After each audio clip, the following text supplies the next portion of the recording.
Hello दोस्तों, आप सब लोगों का स्वागत है मेरे YouTube channel the teaching bros में। हम बात कर रहे थे एलएम लोकोमोशन एंड मूवमेंट के बारे में। देखिए सवाल क्या कह रहा है, match the following columns. Column को मैच करना है and select the correct option, और सही ऑप्शन पूछ रहा है हमारे से। देखिए भैया क्या कह रहा है ये। Column one floating rib. Floating rib कौन सी होती है? जो पीछे वर्टिब्रल कॉलम से अटैच होती है, आगे स्टर्नम से अटैच नहीं होती। तो do not attach with the sternum, तो ए का 4 हो जाएगा। एक्रोमियन, एक्रोमियन किस में होता है? क्लेविकल में, सी। तो ए का 4, ए का 4 आपका कहाँ दे रखा है? डी में दे रखा है, तो डी आपका आंसर हो जाएगा। एक्रोमियन, एक्रोमियन क्लेविकल, ठीक है। बी का 3 हो जाएगा।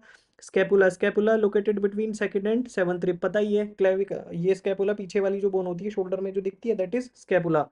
सी का 1। और ग्लिनोइड कैविटी, ग्लिनोइड कैविटी किसमें? Head of humerus glenoid cavity में जाके क्या होता है? अटैच होता है। डी का सेकंड हो जाएगा। तो ये आपका आंसर हो गया। आगे देखिए, सेलेक्ट द करेक्ट ऑप्शन। मैं स्क्रॉल कर देता हूँ। Select the correct option, correct option आपको बताना है।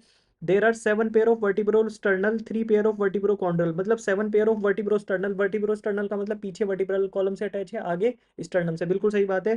3 pair of vertebro chondral, 3 pair vertebro chondral है। वर्टिब्रो कॉन्ड्रल कौन सी रिब्स होती हैं? जो सिक्स वाली जो सेवंथ वाली आपकी रिब जो है उसके साथ क्या हो जाती है? वो अटैच आर्टिकुलेट कर जाती हैं, और फिर वो सेवंथ वाली रिब जो है किस में? स्टर्नम में जाके अटैच होती है, ठीक। आगे तो three pair eighth ninth tenth vertebro chondral हैं, और 2 पेयर जो है वर्टिब्रल रिब्स हैं। वर्टिब्रल रिब्स का मतलब जो सिर्फ वर्टिब्रल कॉलम से अटैच है, स्टर्नम से अटैच नहीं है, बिल्कुल सही है। ए स्टेटमेंट आपका बिल्कुल ठीक है। Eighth ninth and tenth pair of ribs articulate directly, गलत statement. 11th and 12th pair of rib are connected to the sternum, बिल्कुल गलत स्टेटमेंट है। Each rib is a flat thin bone and all the ribs are connected dorsally to the thoracic vertebra and vertebrae, बिल्कुल गलत statement है। तो आपका ए statement सही हो जाएगा। 11 देखिए, क्वेश्चन नंबर 11 ध्यान से देखिए। मैं स्क्रॉल कर देता हूँ, ये रहा। क्वेश्चन नंबर 11 क्या कह रहा है? क्वेश्चन नंबर 11 कह रहा है, out of X pair of ribs, X pair of ribs human में only Y pairs are true ribs. भाई एक्स पेयर कितना हो जाएगा? तो एक्स की वैल्यू कितनी हो जाएगी? 12, और वाई की वैल्यू कितनी हो जाएगी? 7। अभी तो बताया 7 pair of ribs are true ribs, और टोटल कितनी है? 12 है। Select the option that correctly represent value of X and Y. तो एक्स की वैल्यू 12 किस में दे रखी है? इसमें दे रखी है, और वाई की वैल्यू 7, तो आपका डी आंसर हो जाएगा।